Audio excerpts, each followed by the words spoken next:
Olá a todos, sejam bem-vindos, bem-vindas. Acho que agora estão me escutando, né? Sejam todos bem-vindos. Esse é o nosso quinto episódio da série Além do Brasil. Sejam todos bem-vindos. Hoje nós temos o convidado Marcos Antônio Oliveira.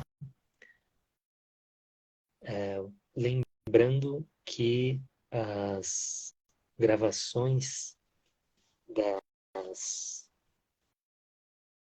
conversas anteriores estão todas aqui guardadas nessa mesma página no Instagram, então vocês podem acessar os 4 primeiros episódios, né? Ibirá Online, boa tarde aí, pessoal. Boa noite aí agora já, né? Para vocês. Salve, salve, salve, Ibirá. Muito bem. Enquanto o professor Marcos vai entrando aqui, eu vou apresentar um pouquinho da biografia do nosso convidado, né? O professor Marcos, ele é professor de História atualmente no Instituto Federal de Roraima, e ele é formado em História pela PUC de São Paulo, né? Fez graduação e mestrado na PUC de São Paulo e fez doutorado em Educação na CEUSP. Olha ele aí, entrando. Boa noite. Opa, Tudo bem, Antônio? tudo bom? Tudo Como você jóia. tá, Marcos? Tudo bem. E você? Tranquilo, Jóia. legal. Muito obrigado por aceitar o nosso convite. É uma honra. Eu estava lendo aqui a sua, a sua mini bio, né? O seu currículo. Então, só para quem for entrando, né? For escutando, né? O professor Marcos, ele é atualmente professor de História no Instituto Federal de Roraima, né? Onde leciona na graduação e na pós-graduação também, né? O professor Marcos, ele atua, ele leciona desde 94 na área de História, né? E ele é pesquisador do CEUNIR também, o Centro Universitário que pesquisa inovação e reforma educacional, né? Na Faculdade de Educação da USP, né? O grupo coordenado pelo professor Eli Gani, né? Nós fomos orientandos do professor Eli Gani lá que a gente se conheceu, né, Marcos? Isso mesmo. Lá na, lá na Faculdade de Educação. Eu lembro que a gente, eu acho que eu fui tentar fazer uma disciplina como ouvinte com a professora Fabiane Jardim, né? Acho que era Uhum. essa disciplina aí com a professora Fabiane, e aí a gente se conheceu, né? Vários alunos ali, né, do Eli, e aí a gente acabou se conhecendo, foi bem interessante, a gente tem essas afinidades também com relação aos estudos amazônicos também, né? Isso. E, né, justamente eu queria começar por aí, queria te perguntar assim, como foi sua trajetória de professor, de pesquisador, desde o Sudeste até ir para a região amazônica do Brasil, né? Como que você chegou lá em Roraima? Legal. Bem, Boa tarde, né, Antônio? Você está ainda nas tardes, né? Que a gente já está entrando à noite. Te agradecer pelo convite, né? É um prazer para mim poder estar conversando aí com você no Equador e com todos que estão participando aí da live. A minha trajetória, ela assim foi de um longo período lecionando na cidade de São Paulo, na educação básica, como você comentou, desde 1994 eu lecionava História na rede estadual e na rede municipal e privada da cidade de São Paulo.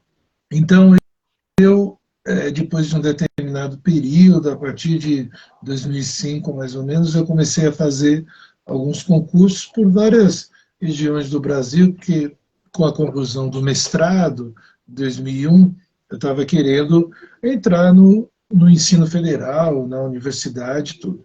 E em 2008 surgiram os institutos federais, né, que é uma rede de ensino criada pelo atual presidente Lula, né, que na época criou essa rede que já existia espalhada pelo Brasil, que eram as antigas escolas técnicas. E o Lula transformou os Cefetes e essas escolas com uma nova roupagem, com campos mais modernos e com uma estrutura universitária, e fez mais ou menos o que vinha acontecendo com as universidades, né? Ele interiorizou esses campos. E aí começou a aparecer vários concursos em várias regiões do Brasil, né? E acabou surgindo, então, a oportunidade de fazer esses concursos, e eu acabei indo, prestando em várias regiões, e cheguei em Boa Vista, que era uma região muito interessante. Na época, eu fui aprovado no concurso em 2015.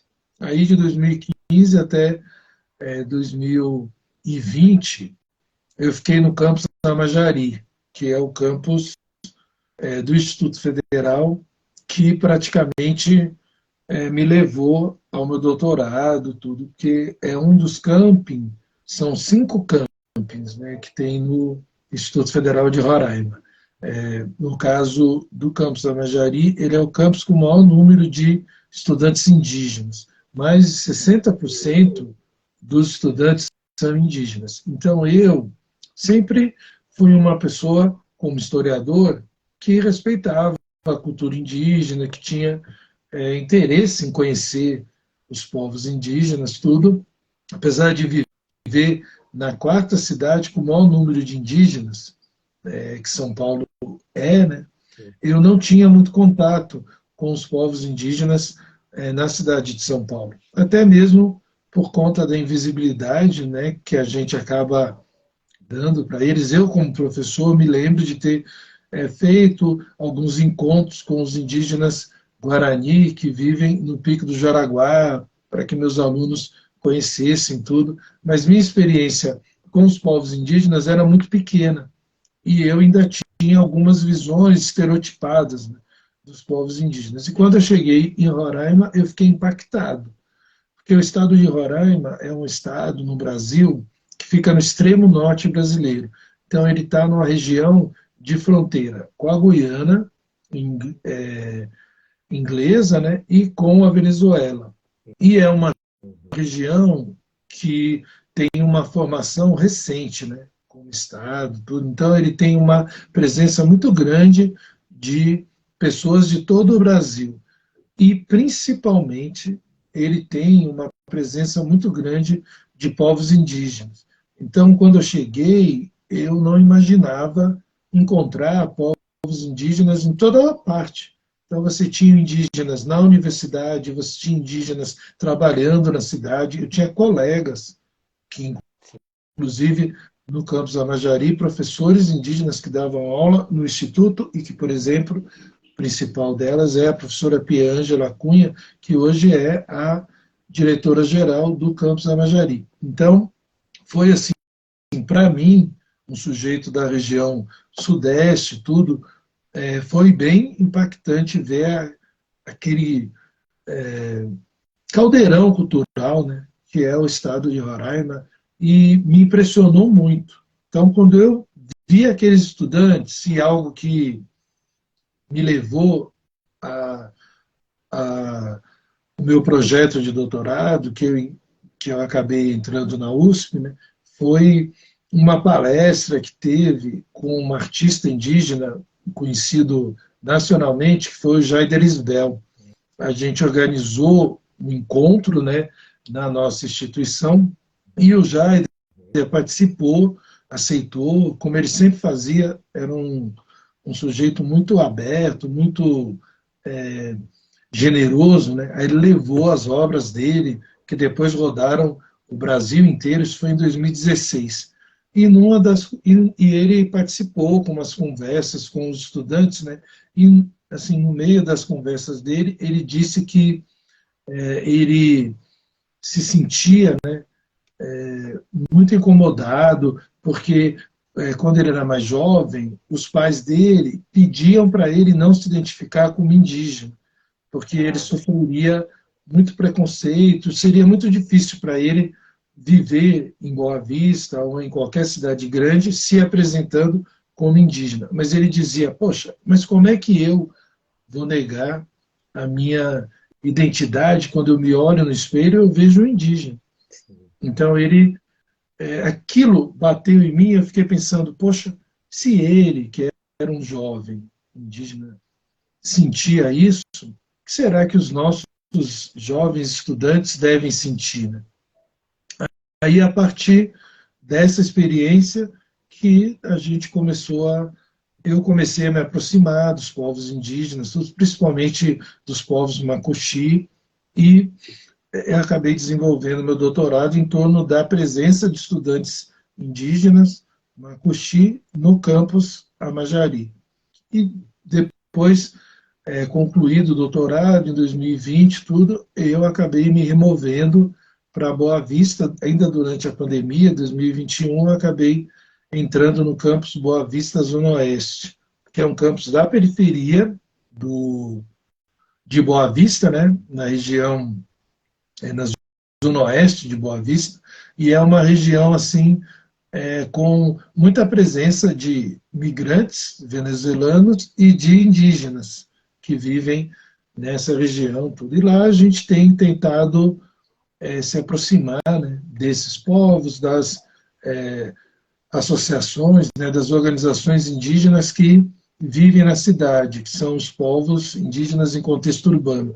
Aí a gente já desenvolveu 2 projetos de pesquisa, um em torno das políticas públicas para os povos indígenas de Roraima e outro em torno do racismo contra os povos indígenas.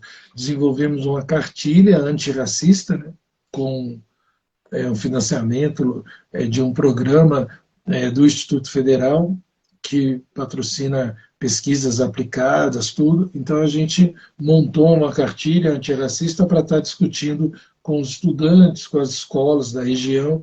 Então, a gente tem se aproximado muito dessas populações indígenas e tem tentado manter essas discussões em alta, né? Porque, atualmente, essa questão indígena vem ganhando destaque, né, por conta do que aconteceu com os povos indígenas anteriormente, mas isso é uma temática que existe no Brasil há muitos anos e que a gente meio que, como acontecia comigo, não entendia quem eram esses povos, como eles viviam.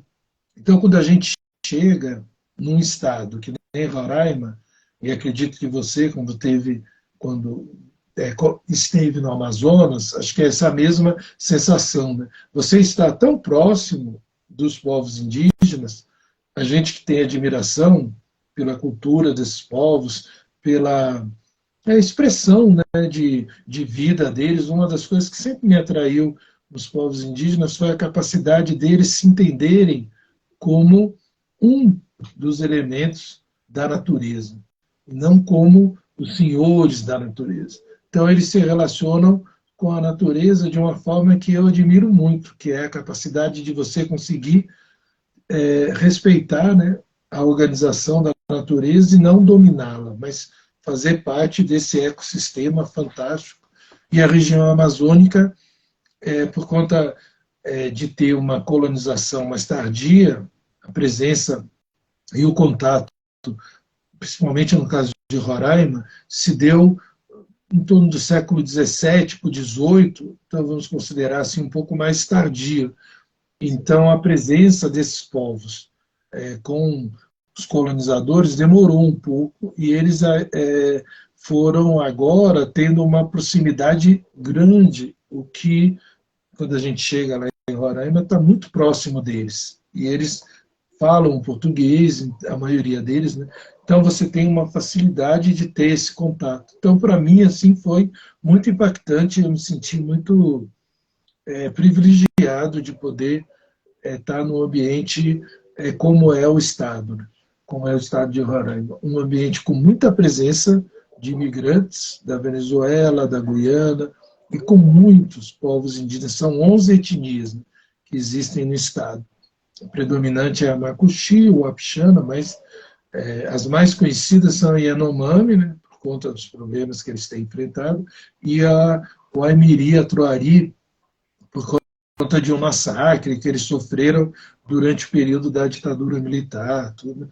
E o estado de Roraima tem alguns problemas, né, que a gente vai comentar depois, e essa etnia acabou sofrendo um pouquinho, porque as terras deles estão entre o estado do Amazonas e o estado de Roraima, e eles querem fazer um chamado linhão para tirar o estado de Roraima do isolamento elétrico, né, que tem, é o único estado que não tem conexão com de energia elétrica, então ele tem que puxar a energia de Manaus, ou então eles traziam da Venezuela, mas aí houve alguns problemas, pararam, e aí eles querem fazer esse linhão, que é trazer essa energia por dentro das terras indígenas, o Aimiri e a Troari. Então sempre acaba tendo algum atrito com essa etnia lá no estado.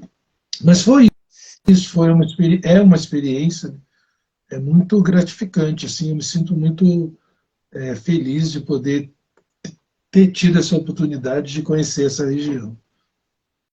Sim, sim, Marcos. É bem interessante o que você mencionou também sobre o processo da colonização, né, de Roraima, né? Um processo considerado aí mais tardio, né, da região amazônica, né, em relação à costa, né, o centro-sul do Brasil. E eu penso muito nisso justamente com relação à educação, né, porque você mencionou os IFES, né, atuais, né, institutos federais, que cumprem um papel importantíssimo, né? E aí, se a gente retroagir um pouco mais no tempo, né, pelo menos na região do Rio Negro, né, ali em São Gabriel, eles têm bastante memória também das escolas agrotécnicas, né? E se a gente retroage um pouco mais, aí tem ainda a memória das escolas rurais, né? E se retroage um pouco mais ainda, aí tem a memória das missões mesmo, né? Sem uma escolarização efetivamente planejada e executada pelo Estado brasileiro, né?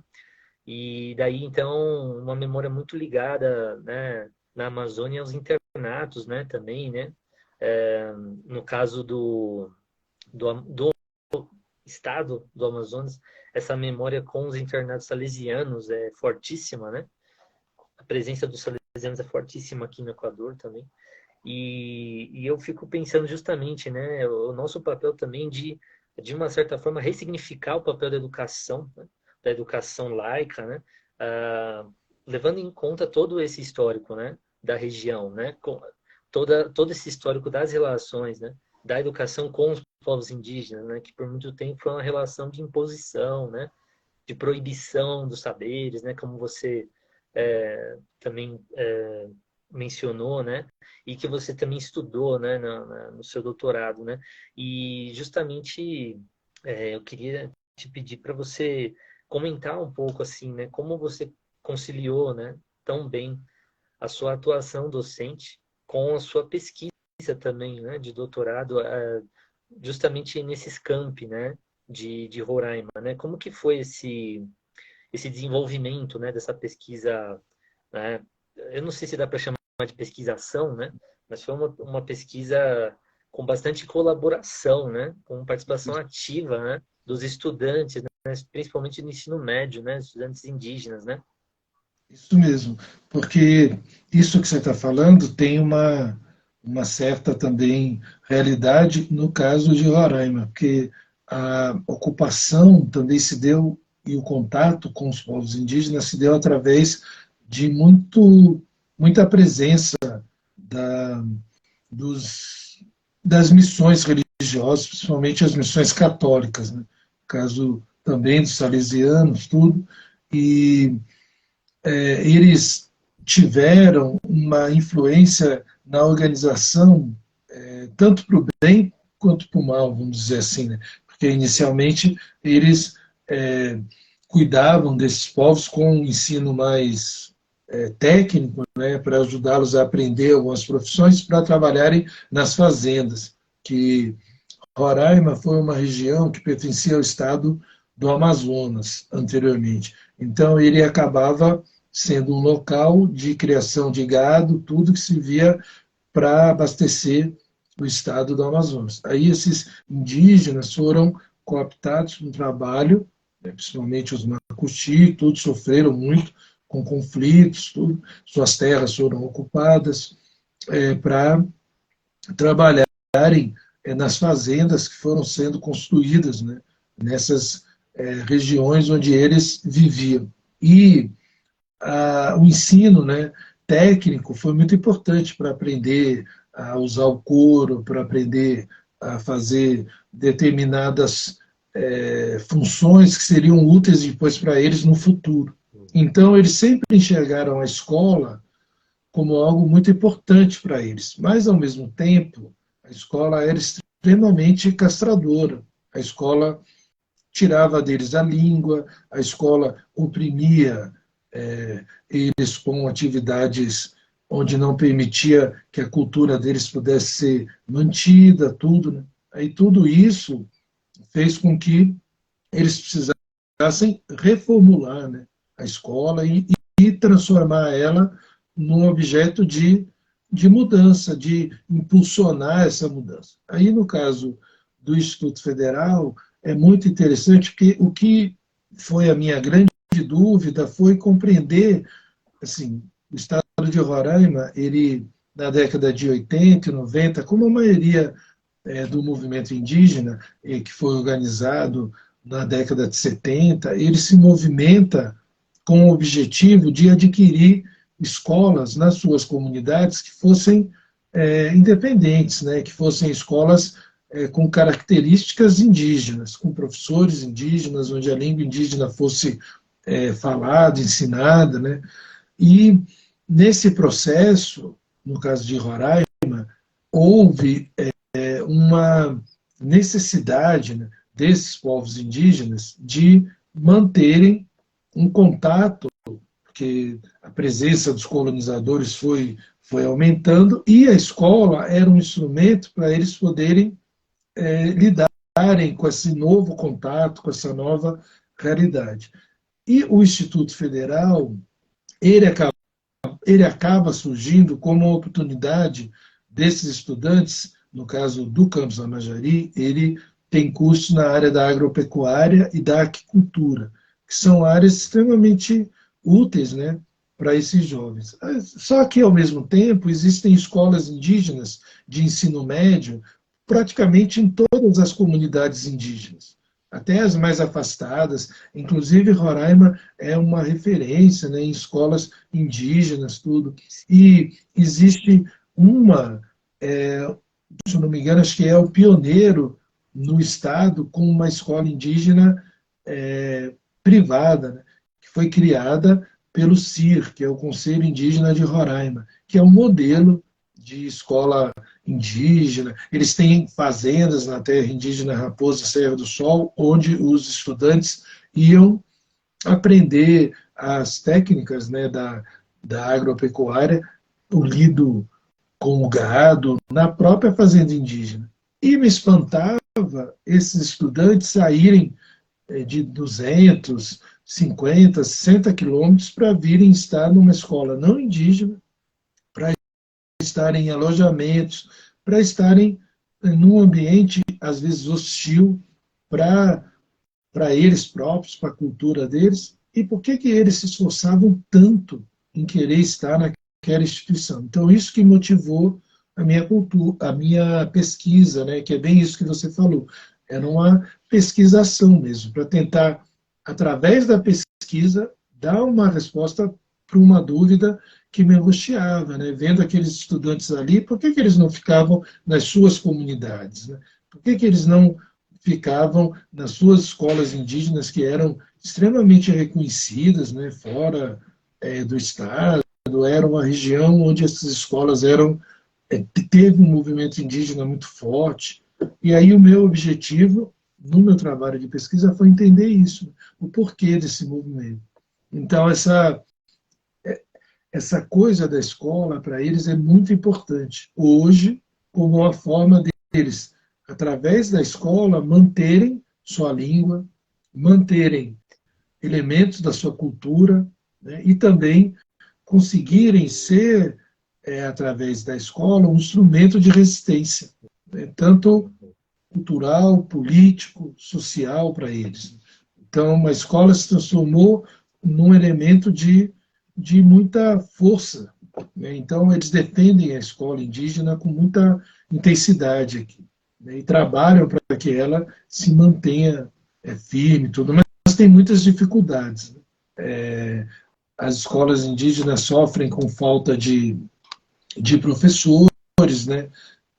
Eu me lembro que quando eu fiz a pesquisa, em 2020, não, 2019, né, um pouco antes da pandemia, e 2020, porque eu tive lá em janeiro, a pandemia foi em março, eu cheguei a ficar lá em janeiro e fevereiro de 2020. Aí as aulas já haviam começado, na maioria das escolas indígenas próximas a Boa Vista, mas nas escolas chamadas do interior, próximo do campus Amajari, nas comunidades indígenas, terras indígenas, né, não haviam começado ainda porque não tinham professores. Não foram feitos concursos para selecionar professores substitutos para trabalharem nessas escolas. Então, a previsão era que o primeiro semestre nas escolas indígenas do interior só começasse em maio.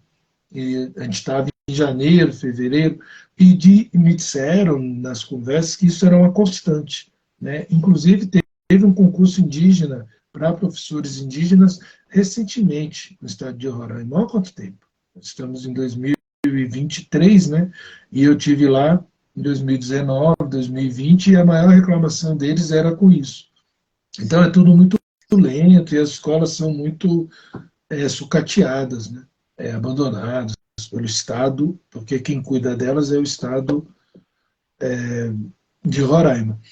Já o Instituto Federal é uma instituição com muito mais estrutura, muito mais atraente, né? Então, isso foi dos fatores que atraía esses estudantes. Mas a escola realmente é algo muito importante para eles. E essa foi minha principal interesse na pesquisa que eu fiz entrevistando eles, os ouvindo. Que eu tinha percebido que muitas pesquisas eram feitas com professores, com a gestão da escola, né, e pouco se ouvia o estudante, pouco se preocupava em entender o que esse estudante estava sentindo em relação à presença dele na instituição. Então, nosso objetivo foi fazer conversas com esses estudantes. E foi bem interessante porque ele deu um panorama muito bom sobre o que esses jovens pensavam, como eles viviam. Sim, sim, é bem interessante, Marcos. Depois eu queria te perguntar outras coisas com relação a esses conflitos de gerações também, né? Mas eu queria comentar algo sobre o que você falou. Você mencionou bastante esse aspecto das línguas também, né? Ah, e, de certa forma, as escolas também podem servir para empoderar as comunidades, né, com acesso também ao desenvolvimento de uma escrita própria, né, de canais próprios, né, de comunicação, né. Eu acho isso bastante interessante porque, ah, como você falou, ao meu ver, né, eu coincido com a sua visão, a, a história é muito é uma história de colonização mais tardia e também nós temos dificuldade para ter acesso à documentação às vezes também, né, desses processos, né, de ocupação, colonização, desses conflitos, né, em toda a região amazônica, né, como um todo. E às vezes são outras fontes que vão trazer, né, essas informações, essas interpretações para a gente, né? E fontes, sobretudo, orais, né? A tradição oral, né, desses povos, né, que se mantém, né? E eu também mencionaria também algumas fontes literárias também, né? Então, eu queria só dar um exemplo aqui, né? Esse autor, Tiago de Mello, não sei se dá para ler aí, Uhum. é um autor, né? Um autor amazonense. Ele é muito importante nessa nossa relação com os outros países, né? Amazônia, os países vizinhos, porque ele traduziu muitos textos do português para o espanhol e muitos textos do espanhol para o português, de literaturas latino-americanas, né? Ah, e por ser amazônico, né? Se não me engano, ele cresceu em Barreirinha, né? Que é uma região com muita presença do Sateremaué, né? O povo Sateremaué. Então ele também defendia muito, né, esse diálogo, né, porque parece que quando a gente fala de Amazônia, ela pode servir tanto como um entrave como um ponto de encontro, né? Então, em alguns discursos, né, políticos, nós vamos ouvir, né, que a Amazônia é o que trava a integração econômica, por exemplo, dos países que pertencem, né, a essa Pan-Amazônia, né? Brasil, as Guianas, né, Equador, enfim, Colômbia, Venezuela, né? E por outro lado, nós vamos ter outras visões possíveis também, que é justamente através da integração, né, desses saberes também, né, compartilhados, né? Nós poderíamos ter intercâmbios aí também de conhecimentos, né? Um intercâmbio mais cultural, né? Sobre esse viés mais cultural também, né? Então, autores como Tiago de Mello acho que são bastante importantes. E você falou bastante também sobre o uso de algumas cidades, né? Ao redor dessas grandes capitais, como Manaus, né? Para com essa função de abastecer, né? As capitais, né? Então, a produção de gado, por exemplo, né? Eu estou trabalhando um conto aqui, só para dar um exemplo, de um autor chamado Inglês de Souza, né? Que ele também é reconhecido assim também dentro da chamada literatura amazônica do século XIX, né? Antes do boom, né? Dos escritores indígenas, das escritoras indígenas que nós temos hoje, né? Então, eu estou trabalhando um conto aqui com o pessoal aqui da universidade, né? Que é esse aqui. Estou trabalhando com ele traduzido, que chama O Gado do Valha-me Deus, né? E é um conto que justamente fala sobre a ocupação das terras por meio do gado, né? E então é interessante que essas obras, né? Elas, elas provocam, ao mesmo tempo, tem um misto, né? De história da região e de ficção, né? Até pelo momento dos autores também, né? O realismo, né? Naturalismo, né? E é muito interessante porque também na ausência, né, Marcos, você que é historiador, na ausência também de muita documentação oficial, né? Às vezes vem outras fontes assim, talvez possam ser chamadas de fontes secundárias, né? Sim. E, E a né, eu acho que literatura é muito importante. A literatura é uma forma da gente compreender uma realidade mais próxima, né? Que só ela tem, porque o escritor, ele, para construir a sua história, para construir a sua metáfora, né, ele precisa se basear na realidade. Então, muito do que tem na literatura tem relação com o que, às vezes, o escritor observa. Né? E é muito importante o trabalho literário, tudo. sim, então, e daí a gente tem alguns cronistas, né, e historiadores também, como o José Ribamar Bessa Freire, né, que trabalham muito também com esse caminho, né, buscando ali. É, é muito curiosa, né, a história do Bessa Freire, porque ele conta que ele tentava estudar a formação da classe obreira, né, da classe trabalhadora no Amazonas, e aí ele não encontrou, porque justamente tudo isso você mencionou, né? Ocupação, o processo de colonização diferente, mais tardio, né? Baseado em escravidão indígena, né? E aí ele começou a ver que era muito importante, né? Ir para as outras línguas também, né? Para o Ingatu, as línguas gerais, né? É muito curioso como isso traz outras abordagens também, né? É, eu queria dar só um último exemplo, prometo que eu não vou ficar te interrompendo. Não, Esse tema é muito caro aqui também para a Embaixada Brasileira em Quito, e inclusive foi publicado um livro chamado Culturas Indígenas, dentro de uma coleção do MRE, né, do Ministério de Relações Exteriores, né, com um texto sobre as culturas indígenas do Brasil, né, e aí a ideia seria traduzi-lo também para o Quechua também, que é uma língua muito forte aqui no Equador, né. Essa publicação tem textos em espanhol e em português, né, tem textos inclusive do Gerson, né, são vários expoentes de áreas diferentes, né, então abordam questões dos povos indígenas em diferentes áreas, né, do conhecimento das artes, na educação, nas ciências, culinária, né, arquiteturas, né, e isso eu acho que é bem interessante, porque em todos esses saberes, né, por algum período trataram de tentar demonizar, né, os povos indígenas, né? E essa situação de Roraima ela se agrava muito, né, Marcos? Porque além dos povos indígenas, né, os povos originários ali dos rios dali, né, tem também essa questão que você mencionou de algumas imigrações também, refúgios, né? Algumas imigrações forçadas também dos venezuelanos e também tem as relações com as Guianas, né? Então, Roraima é um estado muito complexo, né? Para a gente entender, né? Não, sem dúvida. E lembrando que os povos indígenas que vivem nessa região, né, é uma região que não, para eles não tem essa fronteira. E eles foram Sim, obrigados a ter que lidar com essa fronteira, porque os estados foram se formando ali, né? Então, por exemplo, o estado de Roraima, por conta da migração venezuelana, né, teve que incluir no seu conjunto, né, de etnias indígenas o Zoral, por exemplo, que é uma etnia indígena venezuelana que acabou incorporando o universo do Estado.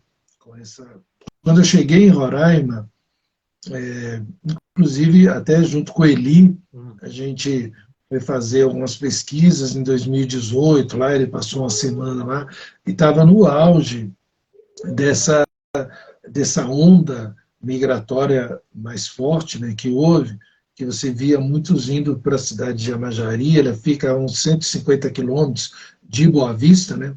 Então, pela estrada, que é uma BR, você via muitos venezuelanos, famílias inteiras caminhando a pé de Pacaraima, que é a cidade que está na fronteira, que fica a mais de 200 quilômetros de Boa Vista, né? E eles entravam no estado e vinham até Boa Vista. E naquele período, já no governo Temer, já estava sendo implantada aquela operação, né, acolhida, que foi organizada pelo Exército, pelo Acnur, né, e essa operação controlava quem entrava, quem saía. Para você ter uma ideia, a gente alugou um carro, aí se deslocava, né, de um lugar para o outro, e eles revistavam os carros, os porta-malas, para ver se não tinha nenhum venezuelano transitando de um lado para o outro. Uma das praças próximas à rodoviária de Roraima estava sendo ocupada pelos venezuelanos e acabou sendo depois, essa praça foi cercada, né? E eles tiveram que sair de lá. Então, os roraimenses não estavam acostumados a ver pessoas mendigando nos faróis, né? Era algo que não era muito comum, e eles achavam tudo aquilo estranho, né? Se reclamavam muito, então havia, e acredito que ainda há, muita xenofobia, né, com os venezuelanos. Aos poucos eles foram sendo incorporados ao Estado. Assim, hoje houve uma redução, né, mas ainda é muito grande o fluxo, né, migratório de venezuelanos por ali, que é a porta de entrada, né, muitos deles com os projetos, né, do governo de deslocá-los para o interior do Brasil, para várias áreas do Brasil, acabaram diminuindo um pouco. Mas você encontra eles no comércio local, ou como empreendedores, ou atuando em trabalhos de atendentes. Você escuta o espanhol muito no estado de Roraima por conta da presença deles, né? E tem a Guiana inglesa, que tem também uma presença grande de indígenas na fronteira, os macuxis circulam por essa região, né? E agora, eu tive na fronteira, né, do estado de Roraima com a Guiana, tudo. Então é muito bonito a região e é uma região onde há essa presença, né, do exército, porque é uma região fronteiriça, tudo. Então tem ali os batalhões, né, do exército. É uma cidade muito militarizada, tem muita presença de militares, tudo. E foi uma cidade, e, acho que, e ainda é um pouco, muito conservador. Então é, há muitos conflitos, né, regionais assim, que envolvem essas populações. Tanto que a primeira coisa que me espantou quando eu cheguei na cidade, sabendo, observando a presença indígena na cidade, o principal monumento que tem na Praça Cívica, né, de Boa Vista, é uma estátua em homenagem aos garimpeiros, né, que é uma figura muito polêmica no Estado, tudo, no Brasil inteiro. Né? Porque o garimpo é uma história que realmente é muito presente, né? Queria agradecer o pessoal que está mandando mensagens aqui Sim, na tela, né, Isabel. Não sei por sim. que ela gosta muito aqui do nosso papo. É que é a minha esposa, ela fica agradecer aí os elogios. É, E, e também é uma situação de muito curiosa, né? Porque o garimpo em Roraima, ele enriqueceu a muitas pessoas durante os anos 80, 90. Então, ele meio que era uma forma de sobrevivência no Estado, né? Das pessoas pobres conseguirem o sonho de enriquecer. Então, indígenas, não indígenas, venezuelanos, o garimpo também na Venezuela é muito grande.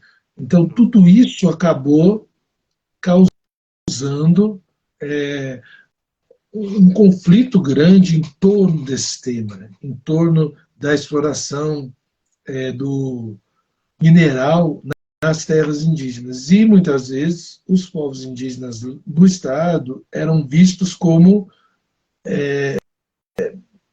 quem estivesse impedindo o avanço do desenvolvimento econômico no Estado, porque os governos locais, né, tem um sujeito muito conhecido, que já foi senador da República, governador de Roraima, que é o Romero Jucá. E ele, para você ter uma ideia, ele já foi o coordenador regional da FUNAI. hum, lá de Roraima, aí de Roraima. Isso. Eu não vou nem discutir que relação que ele possa ter, né, com os povos indígenas, que seria muito pequena, né?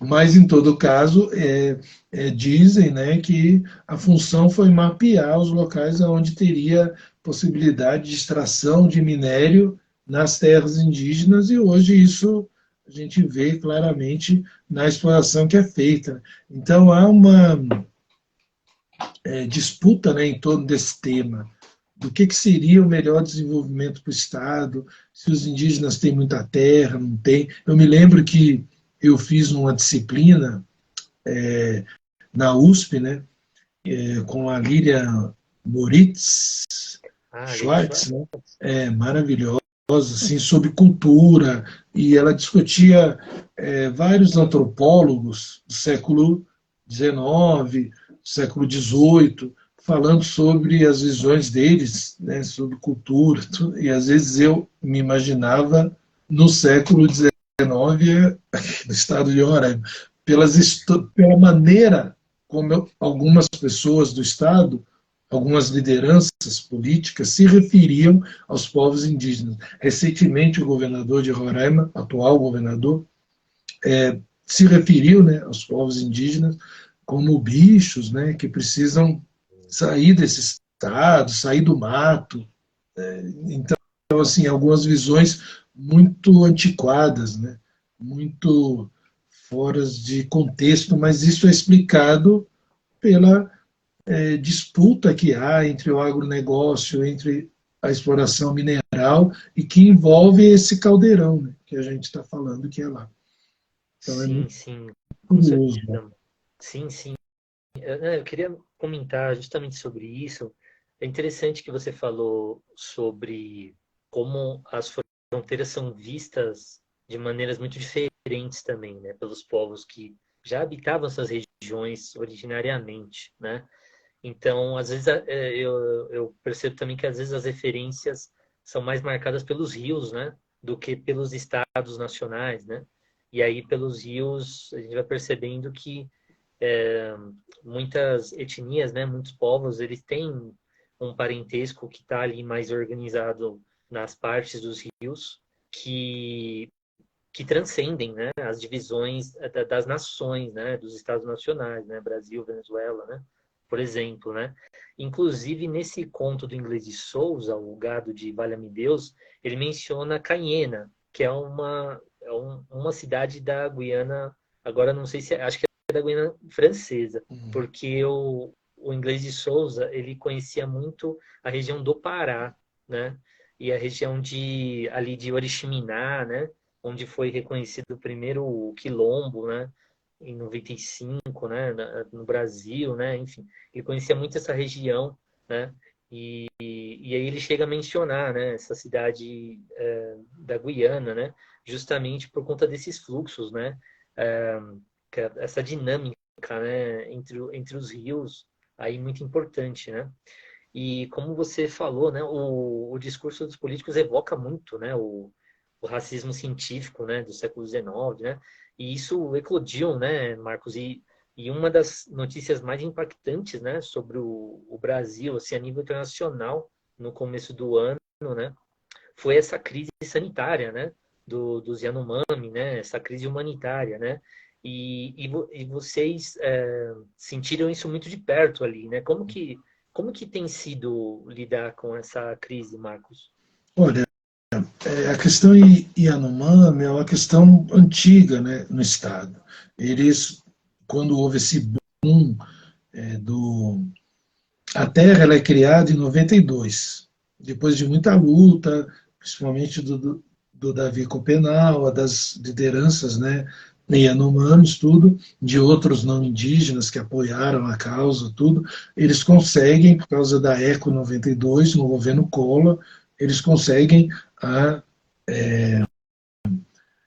que a terra indígena fosse homologada. É a maior terra indígena do Brasil, e, se não me engano, acho que da América do Sul, né, que percorre tanto o estado de Roraima quanto o estado do Amazonas. Então, é uma terra com muita riqueza, né, de vários tipos, de um ecossistema muito variado, e é uma região muito preservada ainda. E os povos Yanomami, recentemente, eu estava lendo um livro do Pierre Classes, muito interessante, onde ele teve alguns contatos, né, com os povos Yanomamis, se eu não me engano, acho que nos anos 70, eu acho, e ele falava de um Brasil assim que é impressionante, parece que ele estava num outro mundo, com povos que ainda não tinham tido quase nenhum contato com os não indígenas. Então é muito interessante você ver, né, os Yanomamis, porque eles ainda mantêm a sua cultura, mantêm a língua.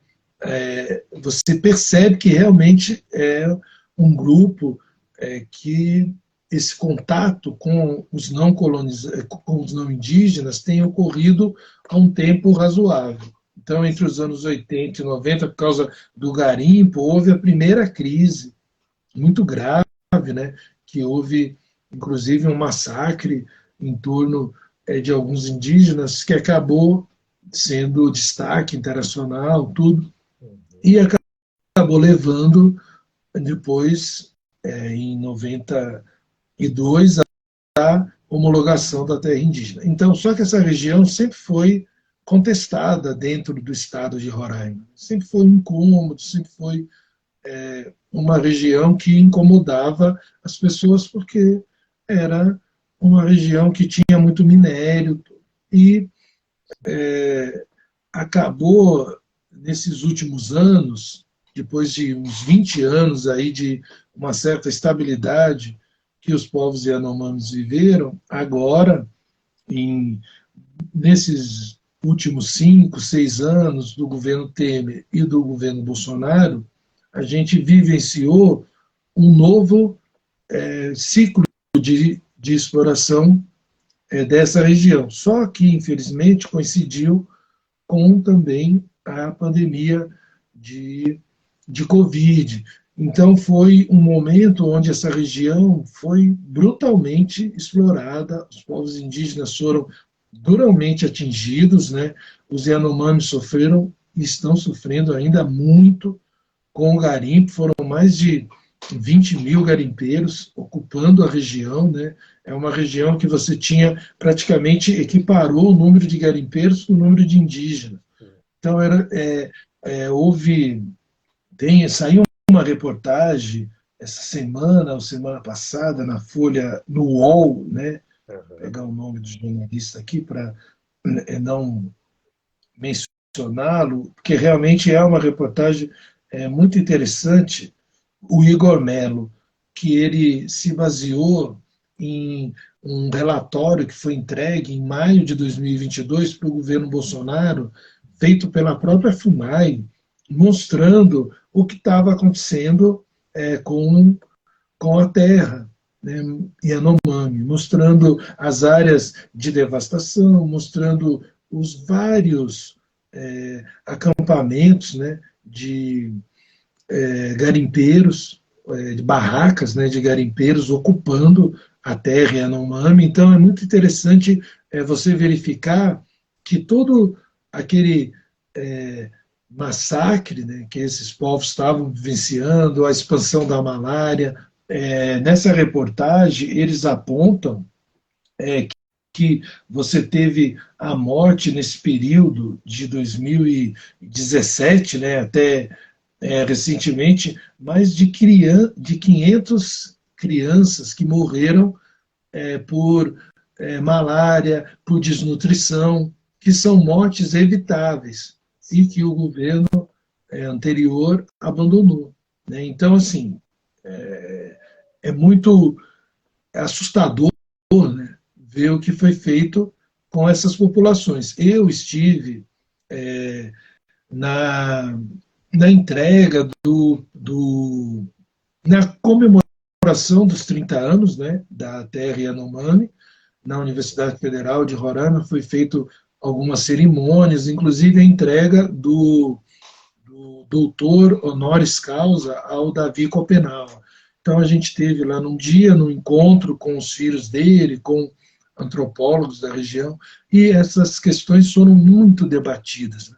E recentemente, não hoje ou ontem, saiu uma reportagem também no UOL falando sobre o garimpo, por conta desse longo período de descaso do governo anterior. Isso ainda trouxe para dentro das terras indígenas a presença do tráfico, né? Você tem ali dentro o crime organizado, as facções criminosas acabaram chegando nessas comunidades. Então, tem espaços hoje, depois de quase 5 meses, né, 4 meses de ação do governo atual para tentar fazer a desintrusão da terra, tirar esses garimpeiros de lá, você tem a presença ainda de garimpeiros nessa região. E, pelo que diz a reportagem, tudo, e pelo que diz estudos de membros do governo de direitos humanos, e principalmente de um pesquisador lá da Universidade Federal de Roraima, tudo, ele aponta que esses garimpeiros que ainda estão nas terras indígenas são garimpeiros das facções criminosas, né? São garimpeiros porque essas facções passaram a ganhar dinheiro, entraram nessas regiões. Então veja o grau de descaso que se chegou, né? O nível de abandono que essas populações indígenas viveram. E no Estado, algumas pessoas acreditam que está sendo feito isso para melhorar o Estado, porque você precisa explorar o minério, porque essas terras não podem ficar ali sem ninguém fazer nada. né? Só que a maior parte do lucro obtido com a exploração desse minério não fica nem no estado de Roraima. Foi feita uma reportagem lá do Fantástico, um programa televisivo aqui do Brasil, muito conhecido, de uma rede de TV muito importante, que nesse programa mostrou a rede de deslocamento desse ouro, de, é, de exploração ilegal, né, desse ouro saindo do Estado, bilhões e milhões aí saindo e indo para interesses de fora. Né? Então, não se justificaria o que estava acontecendo. Se o que nós podemos dizer, sem sombra de dúvidas, né, é que era um genocídio mesmo. Né? A ideia era eliminar esses povos de um jeito que você vai ignorando as necessidades até não sobrar ninguém. É um descaso proposital, como diz o meu amigo Vitor lá de Roraima. É exatamente isso.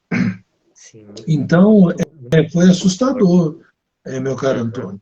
Realmente era assim, e a gente não podia fazer nada, a não ser abrir o espaço para que o Júnior Yanomami teve no nosso campus lá de forma online, né, falando numa semana que nós organizamos lá dos povos indígenas em 2021, a gente tentou abrir o espaço necessário para que eles pudessem dizer o que estava acontecendo, porque as mídias, porque o Estado tinha fechado as portas totalmente para esses grupos. Né?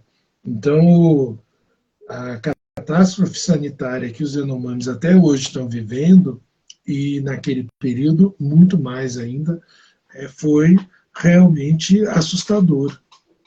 Foi um período Sim, muito difícil para eles. Nunca foi fácil, mas esse último período de 2016 para 2021 foi 2022, foi um período muito difícil. sim, um verdadeiro agravamento, né, Marcos? Eu queria comentar uma coisa, parece assim um tom de anedota, de piada, mas me parece muito sério, que com as escolas Baniwa, existem algumas histórias que eles contam, né, que lá na região do Amazonas, no noroeste, né, amazônico, também sempre foi um grande desafio, né, frear, né, debater sobre a mineração, né, e eles contam uma história muito interessante sobre o que eles entendiam por pesquisa, pela palavra pesquisa, quando estavam construindo as escolas, né? Porque, segundo algumas lideranças, né, Baniwa, antigamente, quando chegava um suposto branco, né, um não indígena, e dizia que ia fazer pesquisa, era pesquisa de ouro, era para pesquisar minério, né, para fazer garimpo, né, para armar garimpo, né, essa era a pesquisa. E daí eles tiveram que ressignificar essa palavra pesquisa, pensando na pesquisa dos próprios saberes, por exemplo, né, da revitalização dos saberes indígenas, como você mencionou, né, no começo, né? Então, acho que realmente, como você disse, né, é necessário fazer esse tipo de debates contínuos, né, sensibilização, né?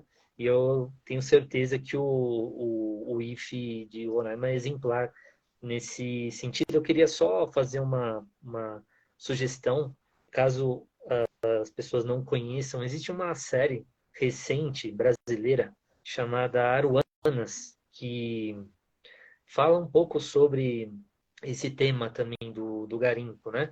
É uma série que, claro, tem os seus floreios também, né? Talvez idealiza demais alguns agentes não indígenas, né? Mas eu acho que vale a pena, principalmente para quem quer assim uma introdução nos temas, né? No assunto, né? E daí eu queria fechar com essa última pergunta, Marcos, que seria justamente sobre isso, né? Você já mencionou os debates que vocês têm feito dentro do campus, né? O campus tem servido, né, como instrumento de conscientização, né, da população ali do estado, né, de Roraima, né? Os IFES são uma referência, né, no debate, né, na luta antirracista, né? E daí eu queria te perguntar, assim, na sua opinião, qual quais seriam as perspectivas para o futuro, né, com relação à continuidade dessas atividades de sensibilização nos IFES, né? O que vocês têm assim planejado para continuar essas atividades de sensibilização? É, a gente tem, assim, dentro da nossa região ali, eu estou como coordenador de extensão, né, do campus. Então, é uma área bem Sim, estratégica, né, porque a gente tem buscado, primeiro, se aproximar das organizações indígenas que estão ali em Boa Vista, principalmente as organizações que trabalham com os indígenas em contexto urbano, se aproximar também de grupos que estão envolvidos com os povos indígenas, que estão envolvidos com organizações, né, ligadas aos migrantes venezuelanos, tudo. Então a gente tem tentado disponibilizar para essas populações, né, ofertas de cursos, ofertas. A gente recentemente teve, porque lá o curso tem o campus, né, é muito voltado para essa área de empreendedorismo, tudo, e eles têm disponibilizado cursos nessas áreas gratuitos, com bolsas, e tudo isso tentando trazer os indígenas para dentro da instituição. O nosso maior desafio, eu penso, é conseguir atingir essas populações que estão na região periférica, onde nós estamos, sem sensibilizar para que eles venham até o nosso campus, né? E não, porque existe presença de estudantes indígenas em todos os campi do instituto, né? Mas muitos se afastam da instituição por não se acharem capazes de frequentarem, de estarem nesse ambiente, né? Acho que o grande desafio é tornar esse ambiente aberto para essas populações, trazê-los cada vez mais para próximos, né, da nossa, da nossa instituição, para que a gente possa atender as demandas dessas comunidades, ver o que eles desejam, ver os anseios, né? A maioria desses estudantes querem uma oportunidade de fazerem um curso, né, que lhes dê condições de voltar para sua comunidade, poder colaborar de alguma maneira, ou que possam permitir que eles tenham acesso à universidade, se preparem para entrar na universidade e aí poderem também colaborar com a sua comunidade. Então, acho que todo o nosso esforço é abrir espaço para sensibilizar, né, quem está na instituição e quem está ao redor, vendo a presença desses indígenas, de como eles são importantes. Né? Que eu acho que uma relação intercultural se dá aí, quando você não só se alimenta da cultura do outro, mas também você troca, você aprende, você há essa convivência, né, cultural de troca, de um aprendendo com o outro. Acho que esse é o grande desafio, né, que a gente tem feito lá. Nós temos nos esforçado muito para fazer isso. É um desafio grande porque é um estado anti-indígena. Assim, a gente convive com muitos desafios, né, dentro dessa disputa de poder, dessa disputa de lugar de fala, dessa disputa de espaço, né, para essas comunidades, mas a gente está na luta para permitir isso. sim, sim.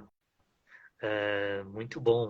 Já tenho parceiro aí, né? O Vitor já está à disposição aí para seguir na luta, né? O E, Vitor bom, é um professor lá do nosso campus e é um do nosso grupo lá que está batalhando para fazer essas conexões. sim, sim. Não, é muito importante, né? E, bom, contem comigo também, dentro das limitações, né? A distância, né? Mas tudo que puder ser feito à distância, nós estamos à disposição também. E eu queria te agradecer muito, Marcos. Poderíamos ficar horas, né? Falando sobre esse assunto. É um assunto que a gente se debruça, a gente tem se dedicado com bastante intensidade, né? Queria te parabenizar também pela sua atuação dentro e fora dos campi, né? Do Instituto Federal, né? pelo seu engajamento, trabalho exemplar. Infelizmente, poucas pesquisas ainda têm essa vocação, né, de interculturalidade que você mencionou. E queria deixar a palavra aberta também para suas considerações finais também. Fica à vontade. Eu queria te agradecer, Antônio, pelo convite, tudo. Para mim é um prazer poder estar falando contigo. É um interlocutor que eu sempre tenho alegria de estar dialogando. As nossas experiências sempre à distância, né? Um em cada estado, um em cada região, mas é sempre muito produtivo quando a gente conversa tudo. E te agradeço. A gente tem se esforçado, né? Porque eu me sinto muito sensibilizado com as populações indígenas, porque não porque eles são melhores ou piores ou coitados, não é isso, mas porque são uma relação que a gente tem, né, com essas comunidades de muito respeito, de muita admiração pelo que eles produzem, pelo que eles podem nos brindar, né, com a sua cultura, tudo. Então eu me sinto muito feliz de poder me relacionar no estado com algumas dessas lideranças e poder estar vivenciando esse processo, né, esse esforço de alguma maneira contribuir para a luta indígena. Apesar de não ser indígena, eu me sinto inevitável você estar num lugar desse e não tomar partido, e não tomar posição, né? Então acho que a nossa obrigação como pesquisador, como intelectual, como homens que trabalham com a educação é que a educação seja libertadora.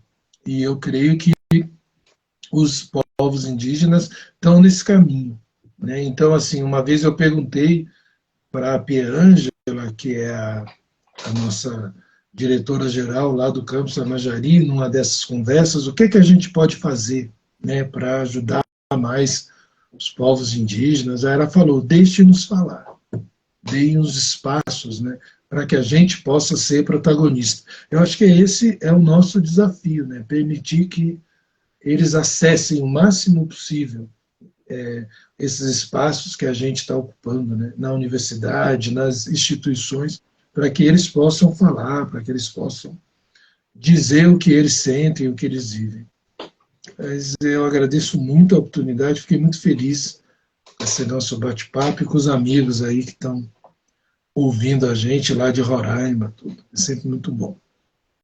Sim, sim, não, o prazer é todo nosso também e nós devolvemos aí também a gratidão, Marcos.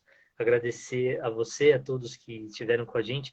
Vai ficar gravada essa conversa e aí vocês podem acessar, se por acaso chegaram depois, mais tarde, se não puderam assistir agora com a gente ao vivo, vai ficar gravado aqui nessa mesma página, tá bom?